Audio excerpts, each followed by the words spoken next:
Bien-aimé, je suis bel et bien votre serviteur, le pasteur Gérard Noucha.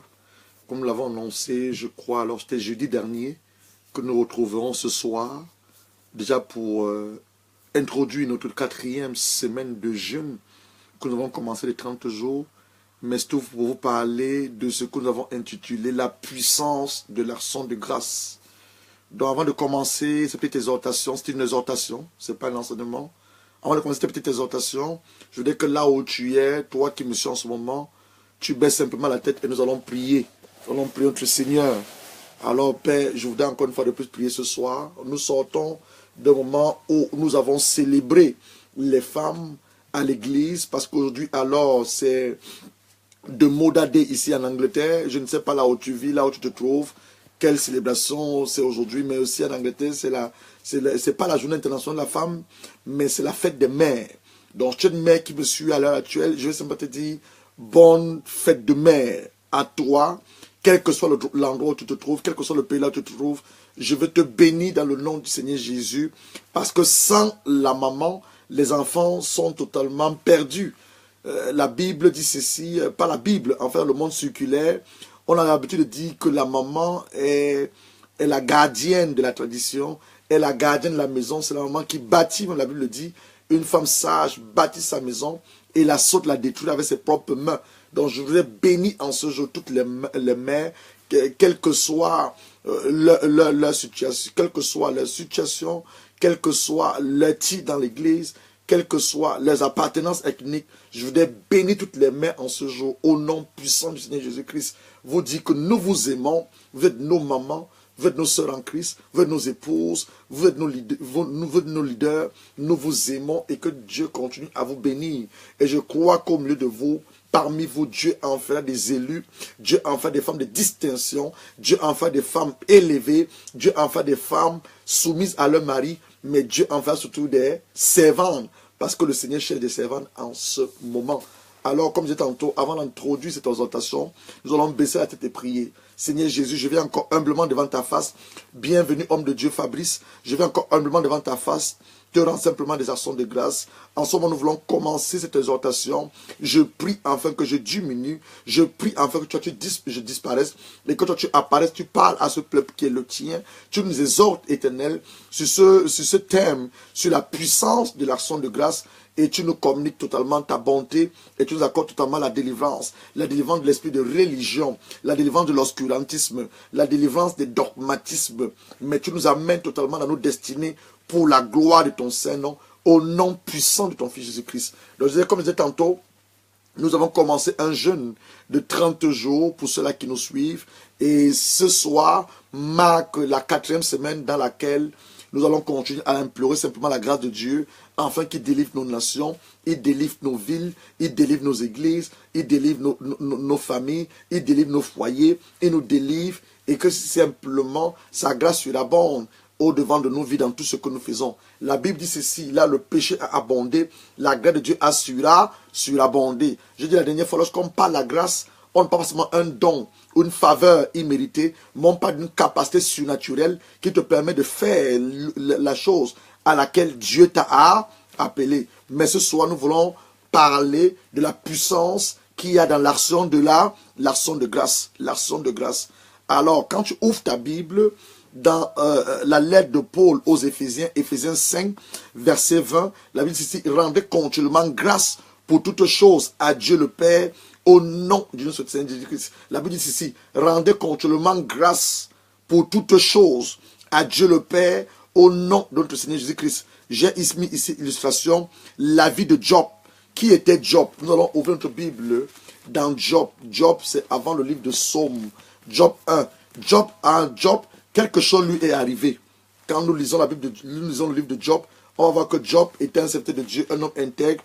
Quelque chose va lui arriver, mais il va continuer à bénir l'Éternel, continuer à rendre des actions de grâce. Je sais pas ce que tu traverses en ce moment, mon frère, ma soeur. Et tu continues à dire merci à Dieu, même au travers de la situation que tu traverses. Romains 8, verset 28, dit ceci. Toutes choses concourent pour le bien de ceux qui aiment Dieu. Donc, si tu es un enfant de Dieu, un serviteur de Dieu, une servante de Dieu, et tu as l'amour pour ton Dieu, peu importe ce que tu traverses en ce moment, la Bible te dit dans Romains 8, verset 28, toutes choses concourent pour ton bien. Même dans la situation que tu traverses, tu peux penser que c'est une situation chaotique, tu pensais que c'est une situation désespérée, une situation dans laquelle Dieu ne peut pas utiliser, mais en lui rendant des actions de grâce, le Saint-Esprit sortira le meilleur de cela. J'ai parlé en semaine de manière écrite sur le profil, en disant ceci, est-ce que tu connais l'histoire de Sarah? Sarah a connu 25 ans de stérilité. Maintenant, le sein de Sarah, elle portait le riz. Isaac veut dire, elle l'a ri. Rebecca, qui est sa belle-fille, la femme a son fils Isaac. Rebecca a connu la stérilité de 20 ans. Maintenant, le ventre de Rebecca, elle avait les jumeaux, elle avait Ésaü et son frère Jacob. Anne, la mère de Samuel, elle a pleuré devant l'Éternel, elle a fait un vœu à Dieu. Elle a dit, si tu oses simplement regarder l'humiliation de ta servante, tu me donnes un fils, je te le consacrerai, le roseau ne passera pas sur sa tête. Et Dieu a béni Anne, elle a consacré Samuel. Et la Bible me dit dans 1 Samuel 2, Anne n'a pas seulement eu un seul fils Samuel, mais elle a eu encore d'autres enfants. Je crois que la Bible nous parle de 4 autres enfants qu'elle a eu. Au total, elle a eu 5 enfants en dehors de Samuel qu'elle a consacré. Donc je ne sais pas ce que tu traverses en ce moment, mais le Saint-Esprit m'amène à te dire une chose. Quelle que ce que tu traverses, ça peut être une situation difficile, une situation où tu ne penses même plus que Dieu peut intervenir, une situation où tu as même déjà abandonné, tu t'es découragé. Mais laisse-moi te dire, pendant que tu es en train de rendre des actions de grâce à l'Éternel, pendant que tu es en train de lui dire merci, en train de l'adorer, Dieu sortit le meilleur de cette situation-là. Dieu va combattre ce combat que tu ne peux pas combattre. Dieu va mettre de l'eau là et le désert. Dieu va mettre des ruisseaux là où la terre est aride. Dieu va mettre un sourire sur tes lèvres. La seule chose dont tu as besoin, c'est pas mal de dire merci. Seigneur, cette situation, je la remets et je l'abandonne entre tes saintes mains. Vois ce que tu dois faire. Alors, Job 1, verset 21, on dit ceci. Alors, Job se leva, déchira son manteau, se rasa la tête, puis se jetant par terre, il se prosternait et dit, je suis sorti nu du sein de ma mère, et nu je retourne dans le sein de ma mère. L'Éternel a ordonné, l'Éternel aussi a ôté, que le nom de l'Éternel soit béni. Si vous connaissez l'histoire de Job, vous allez voir que dans le premier verset, on nous parle de Job qui avait des enfants. Hein? Il y avait, je lis au premier verset pour que vous compreniez toute l'histoire, le fait de l'histoire. Il y avait le pays de Hud, un homme qui s'appelait Job. Cet homme était intègre, droit, il craignait Dieu et se doutait du mal. Il lui naquit 7 fils et 3 filles. Alors qu'est-ce qui se passait? Le diable va réclamer Job. Le diable va réclamer la vie de Job. Le diable va réclamer les biens de Job. Je ne sais pas ce que le diable t'a réclamé. Je ne sais pas ce que tu traverses en ce moment. Mais je te parle d'un homme dans la Bible, Job. Le diable va le réclamer. Il va aller auprès de Dieu, va dire à Dieu, je réclame en fait ton serviteur Job, qui est intègre, qui est un homme droit devant toi. Est-ce qu'il te craint en vain? Est-ce parce que tu l'as environné d'une haie? Est-ce parce que tu l'as protégé? Et Dieu va dire au diable, je te donne le pouvoir sur la vie de Job, mais pas sur son âme. Donc le diable va détruire les enfants de Job. Il va tuer les enfants de Job, c'est 7 garçons et ces 3 filles. Il va détruire les bébés de Job. Il va détruire tout de Job. Il va que laisser à Job rien que sa vie et la vie de son épouse. Et lorsque les serviteurs vont venir annoncer à Job, vois ce qui est arrivé à tes enfants, pendant qu'ils étaient en train de célébrer, fêter, il y a le feu qui est descendu, ça a consumé tes fils. Il y a le feu qui est descendu, ça a consumé les troupeaux. Il y a le feu qui est descendu, ça a consumé tes filles. Mais on nous dit ceci, Job va lever son manteau et il va se prosterner, il va dire, Seigneur, je suis sorti nu de ma mère, tu m'as donné des enfants, tu m'as donné 7 garçons, tu m'as donné 7 filles, tu m'as béni de part et d'autre. Et maintenant que ceci m'arrive, je ne te maudis pas, je ne te renie pas, mais je te rends des actions de grâce. Alors dans Job 2, verset 9 à 10, Job 2, verset 9 à 10, regardez ce que la Bible dit. Sa femme, la femme de Job, qui n'a pas compris la révélation, elle n'a pas compris la révélation qui est la puissance de l'action de grâce, elle va venir dire ainsi, tu demeures ferme dans ton intégrité, maudit Dieu et meurs. Mais Job lui dit, tu parles comme une femme insensée. Quoi? Nous recevons de Dieu le bien, nous ne recevons pas aussi le mal. On dit en tout cela, Job ne pécha pas, point de ses lèvres. Donc Job ne va pas pécher. Job ne péchera pas. Il va dire à sa femme, tu parles comme une femme insensée. Quand Dieu te bénit, tu l'adores. Quand Dieu aussi permet que le diable nous frappe, pourquoi nous ne devons pas lui rendre des actions de grâce? Tu vas me dire, homme de Dieu, c'est incompréhensible. Pourquoi que lorsque même les situations sont difficiles, il a toujours dit merci à Dieu. Est-ce que Dieu vous souhaite que je sois malade? Dieu ne souhaite pas que tu sois malade. Dieu ne souhaite même pas que tu perds un des membres de ta famille. Bienvenue, sœur Bobette. Dieu ne souhaite même pas que tu perds un membre de ta famille avant son temps. Mais la Bible me dit ici, Job, malgré qu'il ait perdu 7 fils, Job avait 7 fils et 3 filles. Malgré qu'il ait perdu 7 fils, il a perdu 3 filles. Il a perdu tout son troupeau. Il a perdu tout son argent. Tout ce qu'il avait investi depuis de nombreuses d'années. On lui dit ceci, il ne pécha point de ses lèvres. Il continue à rendre des actions de grâce. Je te parle de quelque chose que dont tu as besoin de la révélation par le Saint-Esprit. Je te parle de quelque chose que lorsque Dieu t'accorde la révélation par son Esprit Saint, tu exprimes une attitude de reconnaissance à l'égard de Dieu au travers de ton cœur. Est-ce que tu sais que la vie que tu vis en ce moment ne t'appartient pas? C'est une grâce que Dieu t'a accordée. Est-ce que tu sais que si tu es habillé en ce moment, c'est une grâce que Dieu t'a accordée? Regarde autour de toi, regarde le monde, regarde la terre. Il y a des hommes qui ne vivent plus, qui sont morts. Depuis le mois de janvier, on est au mois de mars. Nous entrons dans la dernière semaine du mois de mars. Vendredi prochain, on va le 31 mars. Le samedi va être le 1er avril, on ne parlera plus de mars. Regarde les gens qui ont commencé l'année avec toi depuis janvier 2017. Ils ne sont même pas arrivés à mars. Plusieurs sont morts. Ils ont été enterrés. Et toi, tu es vivant. Tu crois que ce n'est pas ta propre force. C'est un acquis. Non, ce n'est pas un acquis. C'est la grâce de l'Éternel. Tu te dis merci à Dieu. Tu peux être un homme marié, une femme mariée. Tu as des enfants. Tu es un mari. Tu dois dire merci à Dieu pour la vie de ton mari. Merci à Dieu pour la vie de tes enfants. Nous devons bénir ce que nous avons fait cet après-midi à l'église. Nous devons bénir Dieu pour son amour à l'égard du monde. Nous devons bénir Dieu. Nous devons lui rendre des actions de grâce pour le fait que nous sommes sauvés. Nous devons rendre des actions de grâce à l'Éternel. Pas simplement nous, nos familles sont sauvées. Rendre des actions de grâce à l'Éternel pour la vie de Jésus sur cette terre. Rendre des actions de grâce à l'Éternel pour le sang de Jésus. Rendre des actions de grâce à l'Éternel pour le Saint-Esprit. Dis merci à Dieu pour l'église. Dis merci à Dieu pour les serviteurs. La Bible dit dans Ephésiens 4, verset 11, il a donné à l'église des prophètes, des pasteurs, des docteurs, des apôtres, des évangélistes. Pourquoi? Pour le perfectionnement des saints. Donc vous devez dire merci à Dieu pour vos pasteurs. Moi qui vous parle en ce moment, je suis un serviteur de Dieu. Tu dois bénir Dieu pour ma vie. Parce que si Dieu ne m'a pas suscité, tu ne serais pas en train d'écouter ce que je suis en train de dire en ce moment. Donc je suis en train de parler de la puissance qui est dans l'action de grâce. 1 Thessaloniciens 5, verset 18 dit, rendez grâce en toutes choses, car c'est à votre égard la volonté de Dieu en Jésus-Christ. Plusieurs personnes se posent la question de savoir, pasteur, depuis un moment je prie. Moi et ma femme, nous prions. Nous croyons Dieu pour une affaire. Nous croyons Dieu pour un miracle. Mais les choses ne sont pas toujours en train d'arriver. Est-ce que dans vos prières, est-ce que dans votre attitude de foi, est-ce que dans votre demande, votre requête au Seigneur, vous avez introduit l'action de grâce? Parce que l'action de grâce précède l'action de Dieu. Quand tu rends des actions de grâce à l'Éternel, tu dis Seigneur, je te dis merci pour la foi que tu me donnes. Merci parce que je peux investir du temps dans ta prière, dans la prière. Merci parce que je peux investir du temps dans la méditation de ta parole. En ce moment où je te demande peut-être de me délivrer. En ce moment où tu me demandes de faire le miracle dans ma vie. Je reconnais d'abord que tu es le Dieu qui peut le faire. Le Dieu qui est le Dieu de tous les dieux. Le Dieu qui est capable. Est-ce que tu l'as fait? Alors, c'est ça que je suis en train de t'encourager ce soir. Et dit, rendez grâce en toutes choses. Il n'y a pas de petites choses dans le spirituel. Il dit toutes choses. Rendez grâce à Dieu en toutes choses.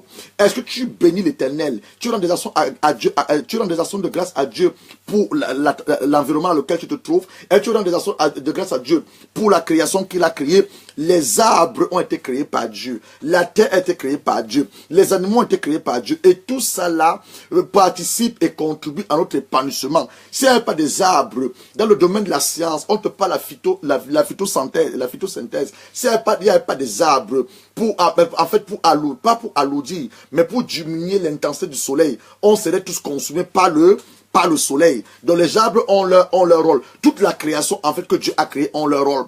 Tu manges peut-être de la viande. La viande là, les animaux là, c'est Dieu qui les a créés. Tu aimes manger du poisson. Le poisson, c'est Dieu qui les a créés pour te soutenir ton corps charnel. Et je dis merci à Dieu pour le poisson que tu as créé. Merci à Dieu pour les animaux que tu as créés. Merci pour ce boucher qui tue ce bœuf et qui me le vend au marché. Merci pour cette femme qui se lève très tôt le matin. Elle va faire les champs. Elle peut me vendre un doigt de bananes. Elle peut me vendre des arachides. Est-ce que nous remercions l'Éternel? Nous devons commencer à apprendre à remercier l'Éternel. Parce que plusieurs enfants de Dieu vivent dans ce que j'appelle l'ingratitude. Donc si tu suis ce que tu te dis en ce moment, je crois que le Saint-Esprit est en train de parler dans ton cœur. Si tu n'avais pas une attitude d'action de grâce, tu ne savais même pas ce que c'est que l'action de grâce, commence simplement à dire merci à l'Éternel. Le matin, quand tu te lèves de ton lit, avant d'aller au travail, ou avant d'aller à l'école, avant d'aller à l'université, et tu prends une minute pour dire simplement, Seigneur Père, je te dis merci. La nuit dernière, je suis allé me coucher. Tu m'as protégé. Pendant que tu te lèves, plus on ne se lève pas. Est-ce que quand tu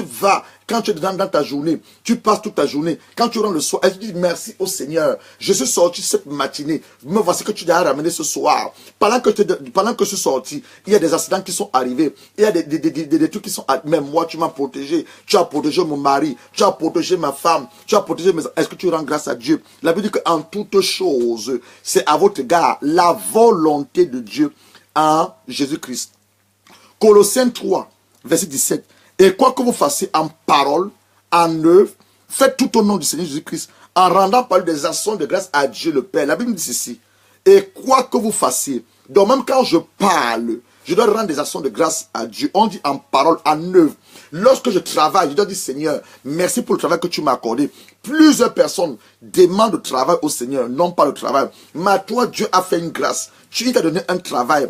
Peu importe dans le secteur d'activité dans lequel tu travailles, peu importe le domaine, le travail que tu as, ce n'est pas par rapport à tes connaissances, c'est pas ton intelligence. Est-ce que tu sais qu'il y a des hommes et des femmes plus intelligents que toi? Est-ce que tu sais qu'il y a des hommes et des femmes, le poste que tu as, ils aimeraient avoir ce poste, mais ils n'ont pas ce poste. À cause de quoi? À cause du fait que Dieu a dit dans sa parole, tu vas toujours être à la tête et non à la queue. Et sa grâce est sur toi. Est-ce que tu le sais? Est-ce que tu dis merci à Dieu pour le travail qu'il te donne? Est-ce que tu dis merci à Dieu pour avec ton patron? Est-ce que tu dis merci à Dieu pour la compagnie à laquelle tu as utilisé? Est-ce que tu dis merci à Dieu pour l'employeur qui a signé ton contrat? Est-ce que tu lui dis merci? L'argent que tu reçois tous les fins de mois, est-ce que tu remercies l'Éternel pour ça? C'est ça que Colossiens 3 nous dit. Et quoi que vous fassiez, en parole, en œuvre, faites tout au nom de Seigneur Jésus-Christ, en rendant par des actions de grâce à Dieu le Père. Philippiens 4, verset 6 à 7. Ne vous inquiétez de rien.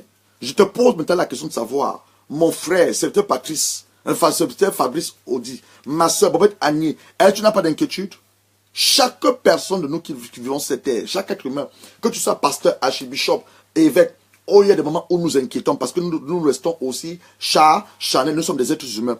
Mais on dit ici, ne vous inquiétez de rien. Mais en toute chose, faites connaître vos besoins à Dieu par des prières, des supplications, avec des actions de grâce. Il commence à dire que même lorsque nous prions, nous supplions l'Éternel, nous intercédons, nos prières doivent être accompagnées quoi? Avec des actions de grâce. Et il dit ceci, et la paix de Dieu, qui ne suit pas toute intelligence, gardera votre cœur et vos pensées en Jésus-Christ. Je reprends. Philippiens 4, versets 6 à 7. Ne vous inquiétez de rien. Tu peux t'inquiéter de ce que tu as mangé ce soir, comment tu vas t'habiller demain, si tes enfants iront à l'école. Tu peux t'inquiéter comment les factures vont te payer. Tu n'as toujours pas dans ton compte bancaire. Tu peux t'inquiéter, tu as planifié faire un voyage. Tu sais pas comment tu vas voyager. Tu peux t'inquiéter pas mal de choses. Tu t'inquiètes. On t'a appelé de l'Afrique. Il y a une mauvaise nouvelle. On t'a appelé, je ne sais pas, tu as plein d'inquiétudes. Mais le Seigneur te dit ce soir, ne t'inquiète de rien. Parce que lui pourvoit à tes besoins. Ne t'inquiète de rien, mais il dit en toutes choses, faites connaître vos besoins à Dieu. Par des prières, des supplications, avec des actions de grâce. Et la paix de Dieu qui suscite peut-être toute intelligence, gardera votre cœur et vos pensées en Jésus-Christ. Maintenant, quand on parle de la puissance de l'action de grâce, la puissance qui se dégage au travers de nos actions de grâce sont celles-ci. 1. Abel, le frère de Caïn que Caïn a tué. Dans Genèse 4, Abel, on va nous dire ceci, Genèse 4. Ouvrons nos Bibles en Genèse 4. Je commence à nous révéler le mystère. Et le mystère qui a la puissance de l'action de grâce. Genèse 4. Je commence à partir du premier verset. Adam connut sa femme, elle conçut enfanta Caïn. Elle dit, j'ai formé un homme avec l'aide de l'Éternel. Elle enfanta encore son frère Abel. Abel était berger, on dit Abel était berger, et Caïn fut laboureur. Au bout de quelques temps, Caïn fit à l'Éternel, vous voyez, une offrande de fruits de la terre, parce qu'il était agriculteur. Et Abel, de son côté, en fit un des premiers-nés de son troupeau parce qu'il était berger et leur graisse. L'Éternel portait un regard favorable sur Abel et son offrande, mais ne portez pas un regard favorable sur Caïn et sur son offrande. Et Caïn fut très irrité et son frère fut très abattu. Vous connaissez l'histoire. Quand il va tuer son frère Abel, depuis le mois de janvier, le 1er janvier, nous sommes aujourd'hui le 26 mars. Qu'est-ce que tu as donné à Dieu? Tu vas dire, pasteur, je paie mes dîmes, je paie mes offrandes, mais tu as donné quoi à Dieu? On dit qu'Abel, il va donner au Seigneur son premier de son troupeau et de sa graisse. Et Dieu va porter va porter quoi? Un regard favorable. Donc il y a une puissance qui se dégage dans nos actions de grâce. Quand c'est fait avec une attitude et un cœur reconnaissant, j'ai commencé à dire ceci. Le travail que tu as, c'est Dieu qui te l'a donné. Ce n'est pas tes diplômes, ce n'est pas ton mérite, ce n'est pas ta taille, ta grosseur. Non, tes capacités, c'est la grâce de Dieu. C'est la grâce. Tu vas me dire, oui, je paie mes dîmes. Je ne te parle pas de la dîme. Je ne te parle pas de tes offrandes. Mais je te parle d'une offrande. Et la première offrande dont je te fais allusion, ce n'est même pas ton argent, mais c'est ta vie. Est-ce que ta vie loue le Seigneur? Est-ce qu'autour de toi, là où tu habites, tes voisins, tes voisines, même là où tu travailles, est-ce que tu témoignes de Jésus? Est-ce que tu témoignes de Jésus? Parce que la première offrande que nous devons donner au Seigneur, c'est notre vie. Romains 12, verset 1 dit ceci. Il dit, je vais lire ça. Romains 12, la première offrande, c'est un signe de reconnaissance et d'obéissance de ce que Dieu a fait à la croix par son Fils Jésus. Jésus est venu mourir pour nous. Il est mort pour des péchés qu'il n'avait pas commis, que toi et moi nous avons commis. Nous méritons tous l'enfer. Mais Dieu, au travers de son amour, nous accorde la vie éternelle. Au travers de son amour, nous accorde. Donc la première offrande, c'est d'abord ma personne en tant que sacrifice vivant que je dois offrir à l'Éternel. Maintenant, si je peux apporter autre chose, comme Abel a eu à le faire, je le fais. Il dit, je vous exhorte donc, frères, par les compassions de Dieu, à offrir vos corps comme un sacrifice vivant, saint et agréable à Dieu, qui soit de votre part un culte raisonnable. Plusieurs personnes pensent que ton corps ne t'appartient pas. Très très bientôt, nous aurons les enseignements sur la guerre contre l'esprit d'impudicité.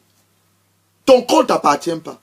La Bible dit c'est vrai. Pour un homme et une femme mariée, ton corps appartient à ton mari, ton corps appartient à ta femme. Mais la première personne à qui nos corps appartiennent, c'est à Dieu. Donc dit la première offrande que je prie le Seigneur et je prie que le Saint-Esprit te convainque. La première offrande que je voudrais que tu donnes à ton Dieu, c'est ton corps. Que tu ne vis plus pour toi-même. Ne vis plus pour les hommes. Tu ne vis plus pour les femmes, les plaisirs charnels, les désirs de ce monde. Mais que tu vis pour ton Dieu. Donc ma première offrande, il dit Seigneur, prends ma vie en sacrifice vivant, saint et agréable. Que ma vie te soit agréable. Que de mon corps te loue. Que mon âme t'adore. Mon esprit te cherche. Ma pensée t'adore. Voilà ma première offrande. Voilà ma première offrande. Maintenant, la deuxième offrande, si Dieu m'a béni dans un domaine quelconque, je n'ai même pas seulement ma dîme, je n'ai même pas seulement une offrande, mais je prends un truc sacrificiel que j'amène à l'égard de mon Dieu. Bienvenue, homme de Dieu, Jean-Jacques Bianga. Je suis en train de parler de la puissance qui se dégage dans l'action de grâce. Il dit ceci, la première offrande que nous devons donner à Dieu, ce n'est pas ton argent. Ce n'est pas, les gens disent l'argent, ce n'est pas ton argent. Je ne parle pas de la dîme, je ne parle pas de l'offrande. Je parle d'abord de nos propres vies, de nos propres corps. En refrain de Romains 12, verset 1 dit, je vous exhorte donc, frères, par les compassions de Dieu, à offrir vos corps, parce que ce corps ne m'appartient pas. La Bible dit que mon corps est le temple du Saint-Esprit. Celui qui va détruire le temple de Dieu, Dieu le détruira dans 1 Corinthiens 1, verset 3. Ce que la Bible dit. Ton corps ne t'appartient pas. Je peux faire du n'importe quoi de mon corps. C'est vrai que dans 1 Corinthiens 7, la Bible me dit, à moi qui suis un homme, mon corps appartient à ma femme. À toi qui es une femme, ton corps appartient à ton mari si tu es marié. Mais il dit ceci, la première offrande que nous devons offrir à notre Dieu, c'est son corps, comme en sacrifice vivant, en référence de Romains 12, verset 1. Maintenant, si Dieu m'a béni dans un domaine quelconque, à leur époque, ils amènent des boucs. Ils amènent des chèvres, ils amènent des taureaux, ils amenaient les produits, les produits comme on l'a vu avec Abel, les produits de la vigne, les produits de la terre pour offrir cela à Dieu en signe de reconnaissance. Mais nous, de nos jours, plusieurs d'entre nous ne sommes pas des fermiers, nous ne labourons pas, nous ne sommes pas des bergers, mais nous travaillons. Dieu nous a accordé la grâce de pouvoir travailler. Donc je ne te parle pas d'amener ta dîme, je ne te parle pas d'amener ton offrande, je ne te parle d'amener un sacrifice C'est-à-dire que quelque chose qui va au-delà de ton offrande quotidienne, quelque chose qui va au-delà de la dîme que tu apportes à Dieu. Un sacrifice à l'Éternel pour faire quoi? Pour ouvrir ton ciel, une offrande sacrificielle. Tu dis, Seigneur, voici le mois de janvier qui est terminé. Le mois de février est terminé. Le mois de mars est terminé. Je m'apprête à entrer dans le mois de avril, le mois la puissance de la résurrection. Je m'apprête à entrer dans le mois de avril, le mois de la Pâque. La Pâque signifie quoi? Passer au-dessus. Dieu va tuer les premiers-nés. Je ne cesse pas de dire aux hommes, je ne sais pas où tu seras à la Pâque, mais la Pâque, on aura une semaine où nous allons enseigner avec puissance. On aura une semaine où il y aura la délivrance. On aura une semaine où Dieu va détruire totalement nos ennemis. On aura une semaine où nous allons totalement célébrer notre Dieu. Et le jour de la Pâque, dimanche 16, c'est ça le jour de la célébration. Parce que Jésus qui va sortir du tombeau triomphalement, ayant détruit nos ennemis, ayant tué les premiers-nés en Égypte, ayant par son sang précieux, nous avons racheté, réconcilié notre Dieu le Père. Donc ce jour sera un jour de célébration. Mais avant cela, nous devons nous préparer avec quoi? Nos actions de grâce à l'égard de notre Dieu. Alors, qu'est-ce que tu comptes donner à ton Dieu? Je te dis, je ne te parle pas de ta dîme. Je ne te parle pas de ton offrande quotidienne. Je te parle de ta propre vie. Donne ta vie à ton Dieu comme un sacrifice qui lui est agréable. Plusieurs personnes continuent à vivre pour eux-mêmes. Laisse-moi te dire une chose. Tu n'as pas été créé pour vivre pour toi-même, mais tu as été créé pour vivre pour Dieu. Tu n'as pas été créé pour vivre pour toi-même, mais tu as été créé pour vivre pour ton Dieu. Ta vie ne t'appartient pas. Ta vie ne t'appartient pas. Ta vie ne t'appartient pas. Ta vie appartient à ton Créateur. C'est lui qui t'a créé. Ta vie t'appartient à ton Créateur. Donc tu dois remettre ta vie à ton Créateur. Romains 12 le dit. Tu dois remettre ton corps à ton Créateur. Plusieurs personnes, hommes comme femmes, vivent, je ne veux pas dire au-delà de la parole de Dieu, vivent dans les limitations. Je ne parle pas de la limitation ce soir. Je ne veux pas je parle de la puissance qui est en action de grâce. Plusieurs personnes vivent sur le train de ce monde. Plusieurs personnes pensent alors que le corps que j'ai m'appartient. Ce corps ne t'appartient pas. Ce corps appartient à Dieu. Et Dieu veut que la première offrande que tu lui donnes, ce n'est pas ta dîme, ce n'est pas ton offrande, ce n'est pas ton sacrifice, mais c'est d'abord ton corps. Donc Abel, on nous dit, Abel va apporter quoi? Le premier-né de son troupeau. Il a apporté le premier-né de son troupeau. Mais je crois une chose, Abel était d'abord un vrai adorateur. En dehors d'amener le premier-né de son troupeau et sa graisse, Abel d'abord avait fait allégeance à Dieu. Quand je parle de donner ton corps à Dieu, je parle en autre terme de donner ta vie au Seigneur. Le Seigneur revient bientôt. Jésus revient bientôt. Les gens pensent que Jésus ne vient pas. Il revient bientôt. Donc on dit son offrande a attiré quoi? La grâce de Dieu. Je parle de Genèse 4. Genèse 4. L'offrande d'Abel a attiré la grâce de Dieu. Dieu a senti une odeur agréable. Il a dit, mais qui m'adore de cette manière? Abel, il a donné le premier-né. Quand on parle du premier-né, on parle de ce qui t'est cher. Quand on parle de sacrifice, on parle de quelque chose qui t'est cher. Ça peut être ton temps, ça peut être ton argent, ça peut être quelque chose qui t'est cher et que tu as du mal à t'en débarrasser. Quelque chose qui a de la valeur à tes yeux et tu as du mal de le donner à Dieu. On dit que lorsque Abel va le faire, Dieu va sentir une odeur agréable. Il dit, mais qui m'adore de cette manière? Et Dieu a apporté un regard favorable à l'offrande de Abel. C'est ce à quoi je suis en train de vouloir t'encourager ce soir. Deuxième personne, on te parle de Noé. Noé dans Genèse 8. Noé dans Genèse 8, verset 20, à partir du verset 20 jusqu'à 22. Genèse 8. Ça, c'est, on est en train de parler de la puissance de l'action de grâce. Je suis en train de nous exhorter, mes frères et sœurs. Genèse 8, on nous parle de l'histoire de Noé, à partir du verset 20. L'histoire de Noé, vous connaissez l'histoire de Noé. Dieu avait détruit. Il avait détruit alors Sodome et Gomorrhe. Et il épargnait un homme. Il épargnait un homme du nom de Noé. Et Noé, qu'est-ce que Noé va faire? Noé, en fait, pas Sodome et Gomorrhe. Dieu était fâché après la terre, excusez-moi. Dieu était fâché après la terre.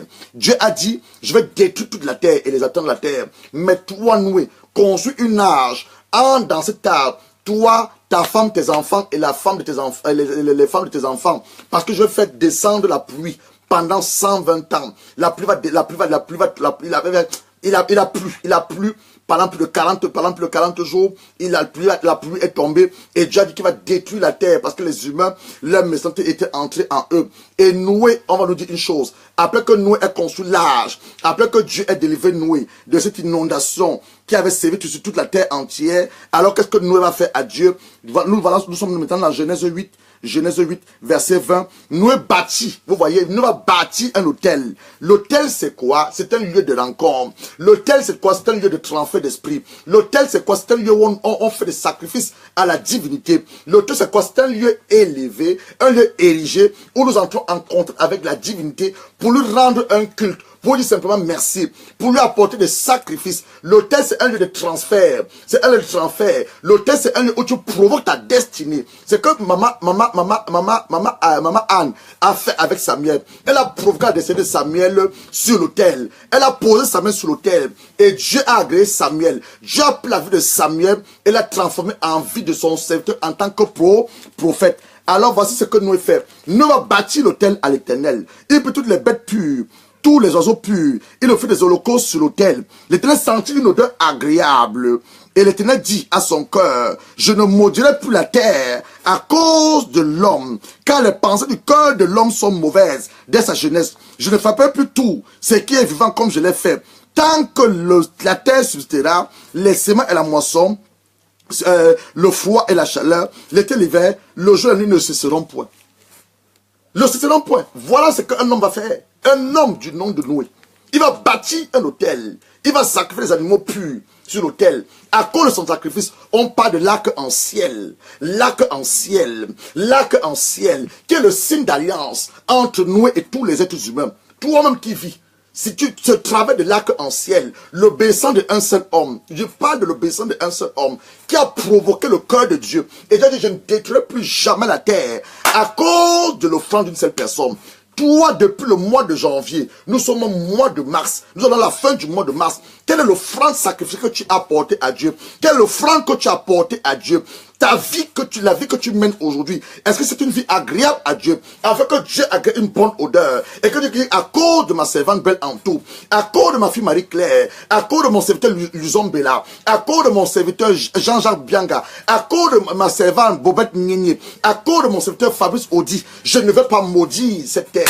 Je ne vais pas détruire cette terre. Est-ce que tu l'as déjà fait? Je te dis ce soir, par mon canal, que tu dois changer ta manière de vivre. Tu dois changer ta manière de l'adorer, ta manière de le servir, ta manière de lui offrir tes offrandes, ta manière de lui offrir tes dîmes, ta manière de lui offrir tes sacrifices. Mais commence à lui apporter des sacrifices qui sont de bonne augure. L'expression de ton cœur à son égard, l'expression de ton amour à l'égard de Dieu.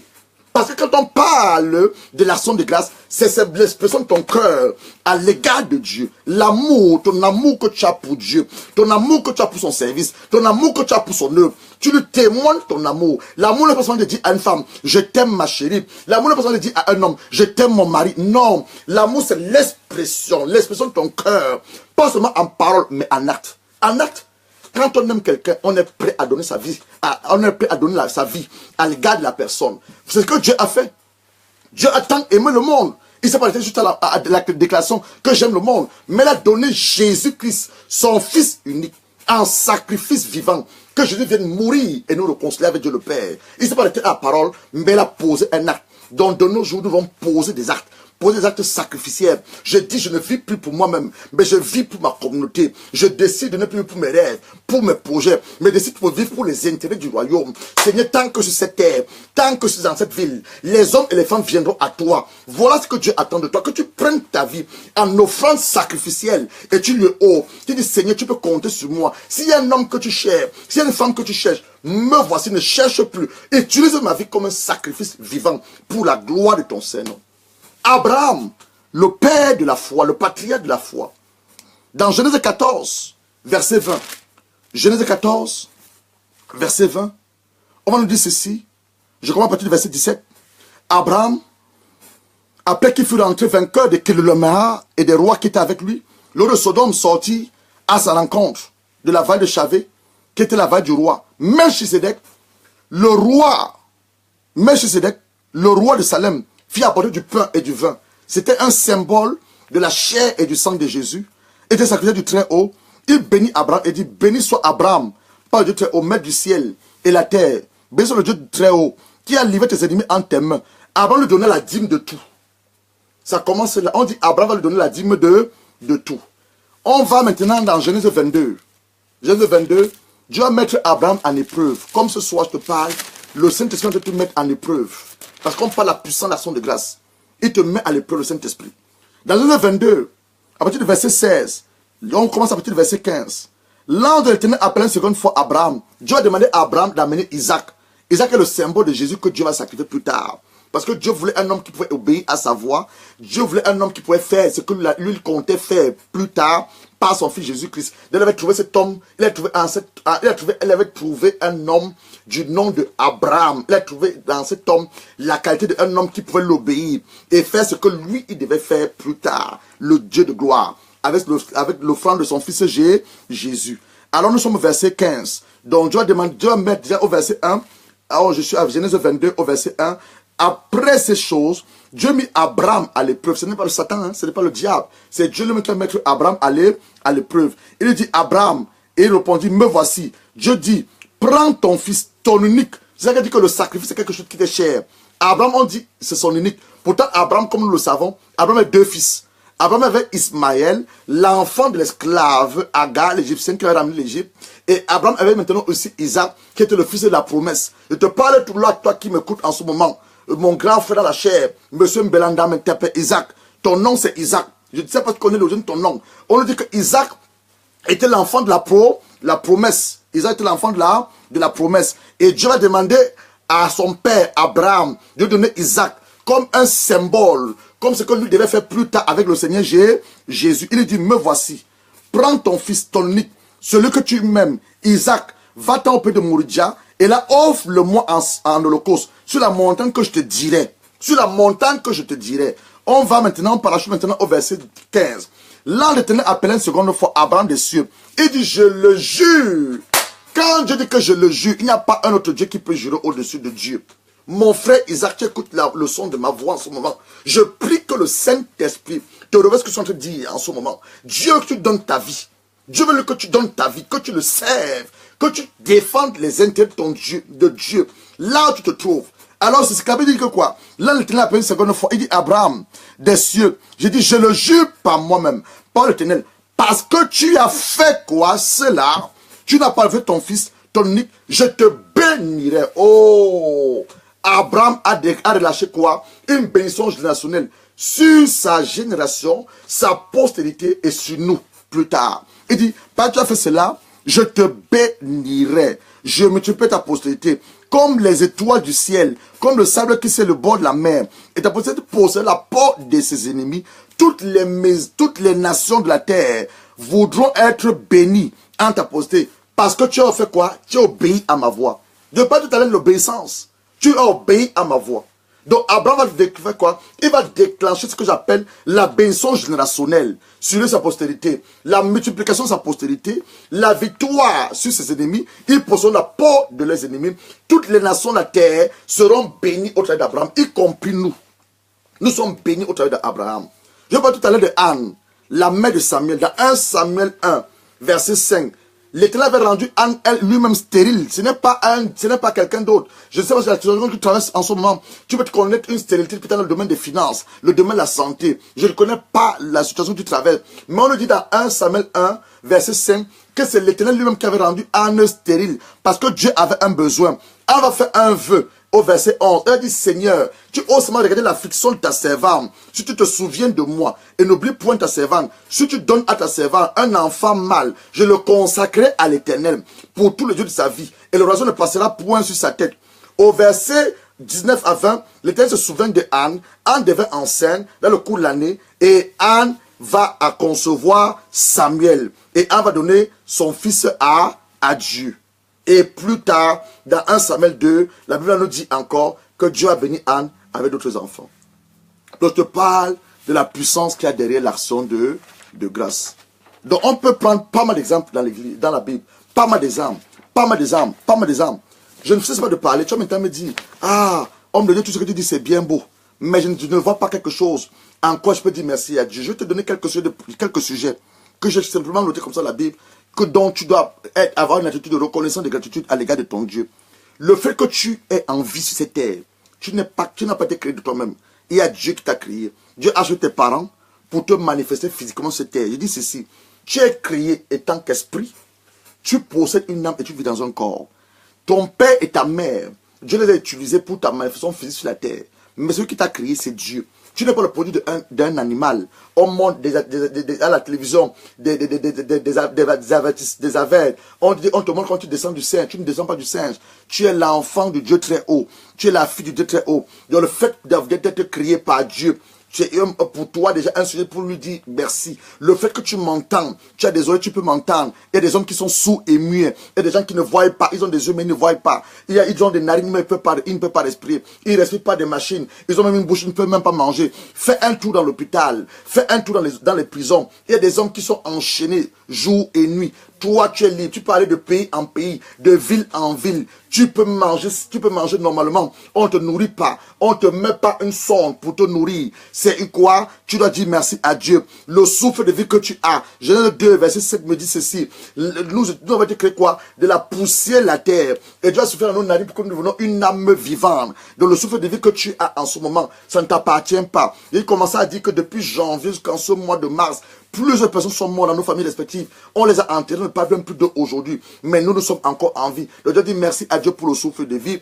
Merci à Dieu pour la grâce qu'il m'accorde. Je peux entendre, je peux voir, je peux parler, je peux respirer. J'ai deux mains, je peux toucher. Il y a des hommes qui sont estropiés. Ils n'ont pas de mains, ils n'ont pas de pieds. Ils ne peuvent pas marcher. Mais toi, tu peux marcher librement. Tu es un homme libre. Tu n'es pas un homme enchaîné. Tu n'es pas un esclave de quelque que ce soit. Mais tu es un homme libre. Donc, il y a autant de choses que tu peux dire merci à Dieu. Tu es même un homme marié, tu dis merci à Dieu pour la vie de ton épouse. Tu es une femme mariée, tu bénis Dieu pour la vie de ton mari. Tu as des enfants, tu bénis Dieu pour la vie de tes enfants. Plusieurs femmes aujourd'hui sont en train de crier pour les enfants. Mais toi, Dieu t'a pas donné un enfant, pas seulement deux enfants, tu as donné plusieurs enfants. Tu dis merci à Dieu pour tes enfants. L'assurance d'avoir la vie éternelle. Jésus va dire dans Jean 3, verset 16, ceux qui auront cru que Dieu a tant aimé le monde, qu'il avait son fils, ils auront quoi? La vie éternelle. Donc tu as la vie éternelle. Même si tu vas mourir, tu as l'assurance d'avoir la vie éternelle. C'est encore une chose de dire merci à l'éternel. Tu as une nouvelle identité, comme j'ai dit cet après-midi à l'église. Quand nous sommes dans le monde, on avait des noms que le monde nous avait donnés. On t'avait donné un nom de prostituée dans le monde, un nom de voleur.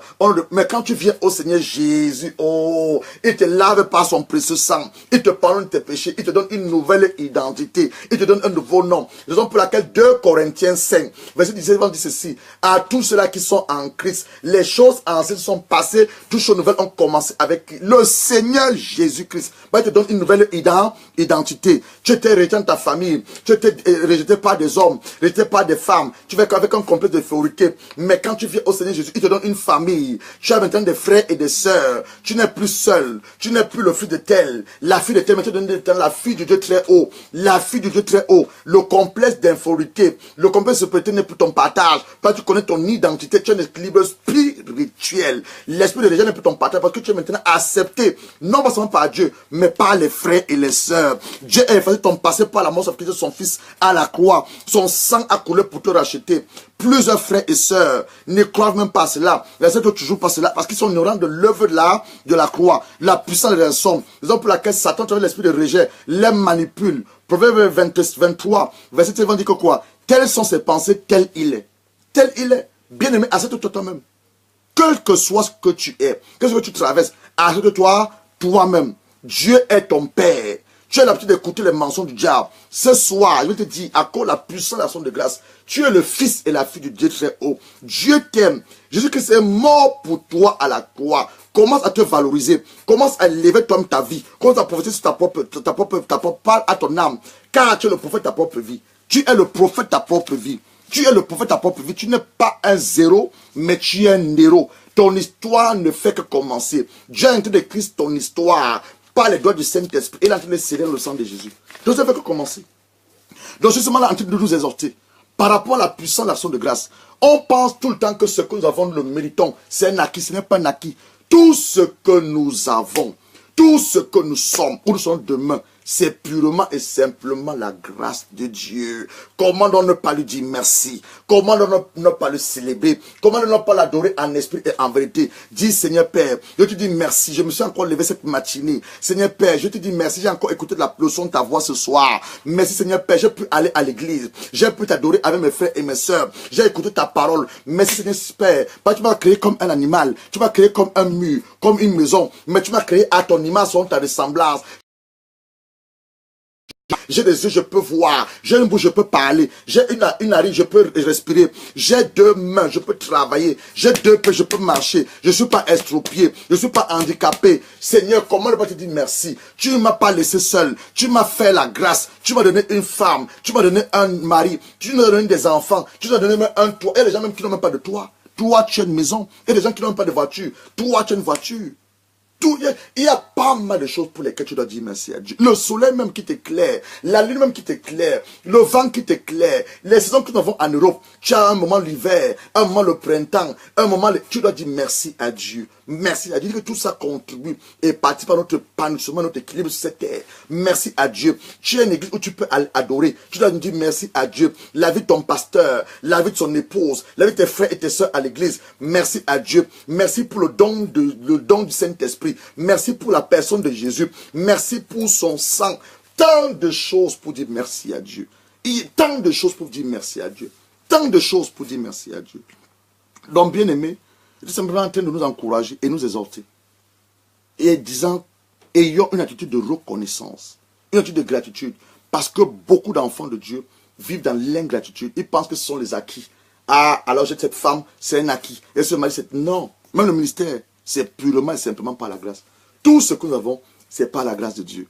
Donc, c'est simplement de nous exhorter sur le thème, la puissance de l'action de grâce. C'était une exhortation. Et je voudrais aussi profiter pour vous rappeler, ceux-là qui sont en train de jeûner avec nous, ceux-là qui ne sont pas en train de jeûner, peut-être tu sais parce que c'est que le jeûne est une période sacrificielle, volontaire, que nous mettons à part nos désirs charnels. Je ne parle pas des désirs charnels, je parle du désir de boisson, le désir de nourriture, pour écouter parfaitement et distinctement la voix de Dieu par rapport à une question précise. Le jeûne que nous avons commencé, nous sommes en train de préparer par rapport à la Pâque, le mois prochain, un moment de puissance, un moment de gloire, où je vais encore t'inviter, tu vis du côté de nord de l'Angleterre, où tu vis en Angleterre. Mon frère, contacte-nous, nous aurons une semaine, tout un programme où Dieu, nous croyons, va puissamment se manifester. Tu vis même hors de l'Angleterre, tu peux payer ton avion, tu peux réserver ton hôtel pour venir à ce programme-là. Si simplement si le Saint-Esprit te convainc et tu crois au ministère, à la grâce de Dieu qui coule dans nos vies. Nous voyons les gens partir de part et d'autre, acheter les billets pour aller voir les footballeurs jouer. Combien de fois maintenant, toi, tu viens à l'encontre de ton Dieu, le Dieu qui t'a créé, pour écouter le son de sa voix. Parce que cette semaine-là, nous allons beaucoup prier. Nous allons prier, nous allons lever contre les œuvres du monde des ténèbres. Nous allons surtout réclamer ce que Jésus a accompli à la croix il y a plus de 2017 années. Donc, c'est une très bonne nouvelle. Je ne vais pas terminer cette exhortation ce soir sans encore une fois demander à ceux-là à qui le Saint-Esprit a parlé, dit que la première offrande que nous devons donner à notre Seigneur, c'est notre vie. Je me suis servi, inspiré de Romains 12, verset 1. La Bible dit dans Romains 12, verset 1, qu'est-ce que la Bible dit dans Romains 12? Romains 12, verset 1. Romains 12, verset 1, on dit ceci, je vous exhorte donc frères, par les compassions de Dieu, à offrir vos corps comme un sacrifice vivant, saint, agréable à Dieu, qui sera d'autre part un culte raisonnable. Tu entends parler de Jésus tous les jours. Tu n'as jamais donné ta vie au Seigneur Jésus. Tu n'as même pas peur quand on parle de la mort. Tu dis, ah, si je meurs aujourd'hui, je vais aller où? Tu n'as aucune garantie d'aller au ciel. Tu n'as aucune garantie. Tu as donné ta vie au Seigneur. Tu as bien commencé à marcher avec lui. Bien commencé à travailler avec lui. Mais quelque chose s'est passé. Je sais ce qui s'est passé. Tu as rebroussé chemin. Et tu dis, pasteur, j'ai écouté le son de la voix de l'Esprit Saint pendant que tu parlais. Je vais revenir à mon Père. Comme ce fut le cas de l'enfant prodigue. J'aimerais prier avec toi. J'aimerais prier avec toi. J'aimerais prier avec toi. Et simplement rappeler aussi au corps du Christ, les serviteurs et servants de Dieu que vous êtes, que nous entrons ce soir dans notre 4e semaine de ce jeûne de 30 jours. Et nous avons pour thème la grâce. Nous continuons à implorer la grâce de Dieu. Nous avons le livre de Ruth. Nous avons le livre de Esther, la reine Esther. Le livre d'Éphésiens. Et nous continuons simplement à implorer la grâce de Dieu. On demande à Dieu sa grâce pour la délivrance et le salut des nations. Nous demandons à Dieu sa grâce pour la délivrance et le salut de nos quartiers. Nous demandons à Dieu sa grâce pour la délivrance, le salut, sa présence dans nos églises, la vie de nos pasteurs, la vie de nos leaders, la vie de nos dirigeants, les présents et les présents. Nous demandons seulement à Dieu sa grâce. Nous implorons seulement la grâce de Dieu. Père, ta grâce dans la connaissance de ta parole, ta grâce dans la méditation de ta parole, ta grâce dans nos moments de prière, nos moments d'intercession, ta grâce, Seigneur Jésus, dans nos vies, ta grâce, Seigneur Jésus, dans nos âmes. C'est ce que nous faisons. Toute cette semaine, on va demander la grâce de Dieu. Et la semaine prochaine, dimanche, on va introduire ce que j'appelle la clé des clés. Je parle de quoi? Je parle de la foi. Parce que Dieu nous répond au travers de la foi. À partir de dimanche prochain, jusqu'à la Pâque, on va simplement travailler sur la foi.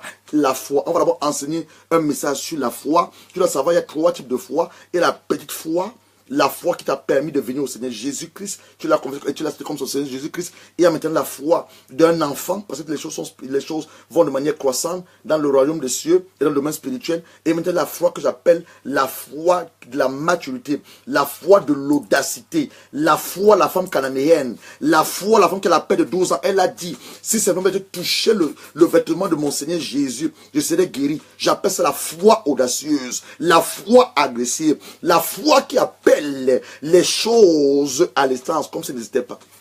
On va travailler sur la foi à partir de la semaine prochaine.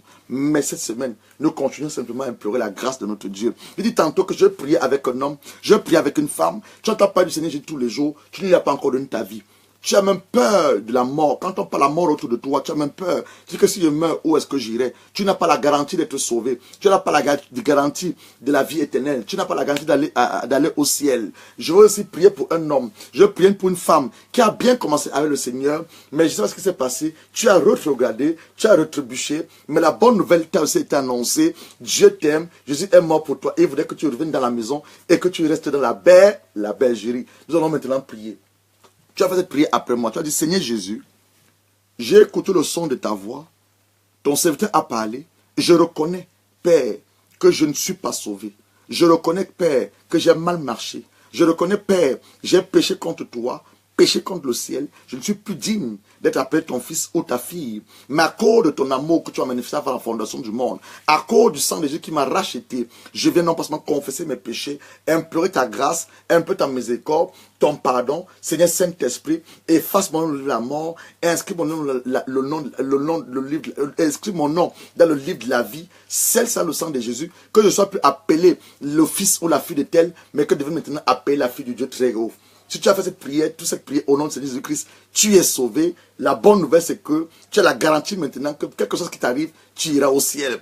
Toi qui t'es éloigné de ton père, éloigné de ta mère, je veux également prier pour toi afin que tu reviennes totalement à la maison de ton père et que tes pieds restent solidement gravés dans la maison de ton père. Tu as prié avec moi. Seigneur Jésus, j'ai commencé avec toi, mais à cause d'une situation, à cause d'un complexe, à cause d'une insulte, à cause de ceci, je me suis éloigné de toi. Mais j'ai écouté le son de ta voix ce soir. Je reviens de toi, Seigneur Jésus, esprit, âme et corps, pour te donner toi le seul et véritable Dieu. Je te donne ma vie en sacrifice vivant, sain et agréable, afin que tu fasses de moi ce que tu as planifié faire dans ta parole, afin que tu fasses de moi un homme de distinction, une femme de distinction, afin que tu fasses de moi ton serviteur, ta servante. Je désire te servir à n'importe quel prix, là où tu m'enverras, pour la seule gloire de ton Saint-Nom. Prends ma vie, fais de ma vie ce que tu veux, là où tu veux, comme tu veux, pour la gloire de ton Saint-Nom, dans le nom de ton Fils Jésus-Christ. Seigneur Saint-Esprit, je compte sur toi à n'importe quel prix, couché, assis, dormant, marchant, sur toi simplement Saint-Esprit, sur toi simplement Saint-Esprit, utilise ma vie, permets-moi à la grâce de Dieu de surabonder au-dedans de ma vie, que je reste solidement gravé dans la confession que je fais, mais tout à la lumière de ces Écritures. Tu as fait cette prière au nom de ton Fils, au nom de Seigneur Jésus-Christ, tu es totalement béni, tu es venu dans sa présence et je t'encourage de rester dans sa présence. Alors tu n'as pas une église. Je te dirai maintenant de regarder autour de toi, prie. Le Seigneur t'a amené dans une église où la bonne nouvelle est annoncée. Le Seigneur t'a amené dans une église où la parole est annoncée avec révélation. Le Seigneur t'a amené dans une église où on va te conduire avec la bonne doctrine. Tu n'es pas encore entré les eaux de baptême. Et tu te poses ce que c'est que le baptême. Dans quelques semaines, nous allons enseigner sur le baptême. Et je t'encourage à te baptiser. On ne baptise pas les enfants, on baptise les personnes adultes selon les instructions bibliques que nous avons reçues. Dans la Bible, on n'a jamais baptisé les enfants, toujours les personnes adultes. On t'immerge dans les eaux, on t'immerge dans les eaux. Et c'est ton aspect visible que tu fais après ta confession de foi. Tu n'allais pas seulement confesser Jésus comme ton Seigneur, mais tu fais également dans les eaux de baptême. Alors tu meurs avec Jésus, et quand on te sort des eaux, tu restes avec Jésus. Donc je dis tantôt, nous sommes conjoints jeunes à partir de ce soir minuit, Nous sommes dans la 4e semaine de jeûne de 30 jours jusqu'à la Pâque, le dimanche 16 avril. On aura un moment de puissance, un moment de délivrance, un moment de gloire. La semaine de avril, le 16 avril, nous vous invitons de vous joindre à nous. Vous vivez en Angleterre, vous vivez hors de l'Angleterre, vous pouvez payer votre billet d'avion, vous avez votre hôtel. Nous serons à Sheffield pendant une semaine où Dieu nous fera beaucoup de bien. Vous voulez entrer en contact avec la personne que je suis, votre serviteur. Mon numéro, c'est le 114 38 48 38 08. Tu as l'étranger, tu mets l'indicatif, le 44. Que Dieu vous bénisse. Lorsque nous revenons vers vous, continuez à prier pour nous comme nous prions pour vous. Continuez à lire la parole, être inspiré du Saint-Esprit et continuez seulement à rendre des actions de grâce à l'Éternel. Ton action de grâce détruit et paralyse l'action du diable au-devant de ta vie et ça relâche la bénédiction de Dieu sur toi. Voilà le mystère qu'est l'action de grâce. Je reprends ceci. Ton action de grâce paralyse, entrave l'action du diable au-devant de toi et relâche la puissance de Dieu sur ta vie et ouvre ton ciel afin que Dieu te bénisse toi, bénisse ton mari, bénisse ta femme, tes enfants, tes projets, ton travail, tes finances pour la gloire de son Saint-Nom. J'étais votre serviteur, le pasteur Gérard Noutia. Dieu vous aime, nous vous aimons. Continuez à prier pour nous comme nous prions pour vous. Et restez collés sur cette antenne. Je te bénis par le message, comme l'habitude le dit. Partagez ce message à un homme, à une femme. Autant les messages que nous partageons, plus ils sont délivrés, plus ils sont bénis, les vies sont impactées, les vies sont transformées. Les gens reçoivent la délivrance au travers de la parole qui sort, car elle ne vient pas de nous, mais elle est inspirée par le Saint-Esprit. Que Dieu vous bénisse. Très bonne soirée, très bon début de semaine et très bonne reprise du jeûne pour ceux-là qui jeûnent. Tu ne jeûnes pas, tu te joindre au jeûne. Comme je l'ai dit tantôt, nous lisons le livre de Ruth, le livre de Esther et le livre d'Éphésiens. Et nous implorons la grâce de Dieu. Bon, je t'aime pour cette semaine. Que Dieu vous bénisse. Bye bye.